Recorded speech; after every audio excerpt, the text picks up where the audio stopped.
High lovely friends, আজ বাচ্চাদের রিকোয়ারমেন্টে বানাচ্ছিলাম একটু গ্রিল, তো সেটাই আপনাদের সঙ্গে শেয়ার করছি। এখানে আদা রসুন দিয়ে দিয়েছি, দেখতে পাচ্ছেন আপনারা। এখানে আদা এবং রসুনের পেস্ট আছে। আর এই যে একটা গ্রিলের জন্য স্পেশাল একটা স্পাইস আমি রেডি করেছি। এটার মধ্যে আছে আপনার বেসিক স্পাইসগুলোই, আসলে জিরা গুঁড়ো, ধনে গুঁড়ো, তারপর একটু হলুদের গুঁড়ো দিয়েছি, আর চিলি ফ্লেক্স দিয়েছি বেশ কিছুটা, একটু ঝাল ঝাল করবো বলে। সব কিছু এগুলো বেটে নিয়েছি একসঙ্গে, গরম মশলা সব কিছু, মানে গরম মশলা বলতে স্টার অ্যানিস দিয়েছি, লং, এলাচি, দারচিনি, গোলমরিচ, তারপর একটু জয়ফল, জয়ত্রী, এভরিথিং যা যা স্পাইসেস আছে আমরা সবাই জানি। আর আপনারা চাইলে এটা অবশ্য প্যাকেট মশলাও কিনতে পাওয়া যায়, সেগুলো ইউজ করতে পারেন। আমি আসলে ঘরের মশলাগুলি বেশি প্রেফার করি, তাই আমি ওইভাবে সবগুলো একসঙ্গে একটু বেটে নিয়েছি। দেখতে পাচ্ছেন বাটা মশলার কিন্তু টেস্টটা ডিফারেন্ট আসে, ঠিক আছে। তো এই তো আমি সবগুলো মশলা এখন একসঙ্গে দিয়ে দিচ্ছি। গুলো স্পাইস দিয়ে একসঙ্গে স্পাইসগুলোকে একটু ম্যারিনেট করে দিচ্ছি, এতে করে টেস্ট বলেন, ফ্লেভার বলেন, সব কিছুই বেশ ভালো আসে। দিয়ে দিলাম কিছুটা লবণ।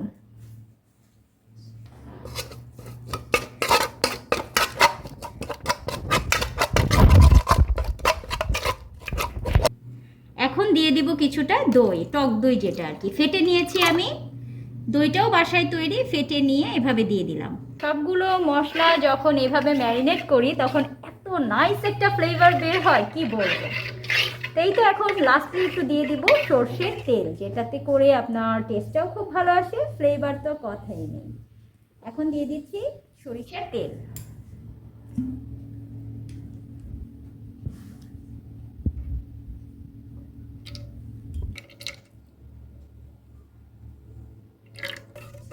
এই যে আমাদের পুরো মশলাটা একদম প্রিপেয়ার হয়ে গিয়েছে।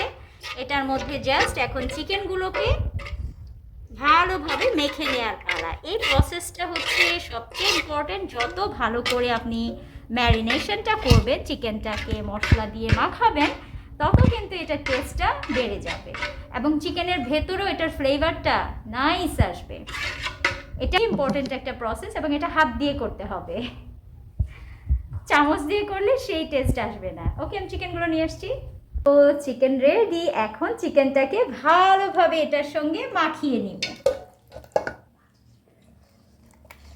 বললাম না, এই প্রসেসটা করতে হবে হাতে মেখে খুবই ভালোভাবে। এভাবে খুবই সুন্দর করে আপনারা রাব করে করে একদম ম্যারিনেশনে যাবেন। একদম কি বলবো, আরেকটু এই যে কেচে নিয়েছিলাম, হ্যাঁ, হোল চিকেন, যেটা হোল চিকেনটাকে এভাবে একটু কেচে নেবেন, ছুরি, শার্প ছুরি দিয়ে একটু কেচে নিলে ভেতরে ফ্লেভারটা খুব ভালোভাবে ঢুকে যায়। বাচ্চারা দেখা যায় কিছুদিন পর পর এভাবে গ্রিল, তান্দুরি খেতে খুবই লাইক করে, তো তখন এভাবে বাসায় ঘরোয়া উপকরণ দিয়ে করে দিলে যেটা হয়, বারবার খেতে চাইলেও প্রবলেম হয় না। রেস্টুরেন্টে বারবার খেলে তো পেটে প্রবলেম হয়, আর ঘরোয়া উপকরণে এভাবে করলে কিন্তু সেই চান্সেসটা কম থাকে। তো আপনারাও এভাবে করে দেখতে পারেন, রেস্টুরেন্টের চেয়ে কম হবে না ইনশাআল্লাহ। অবশ্যই ট্রাই করে দেখবেন, ঠিক আছে। আর আপনারা কে কীভাবে করেন সেটাও আমাকে জানাতে পারেন চাইলে। এই তো ম্যারিনেশন একদম ডান হয়ে গিয়েছে, ঢেকে রেখে দিব।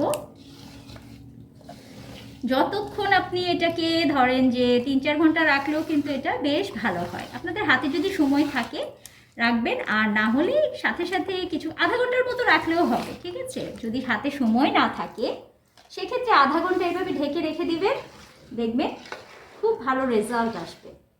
ওকে, টাটা। পরবর্তী প্রসেস অবশ্যই শেয়ার করব।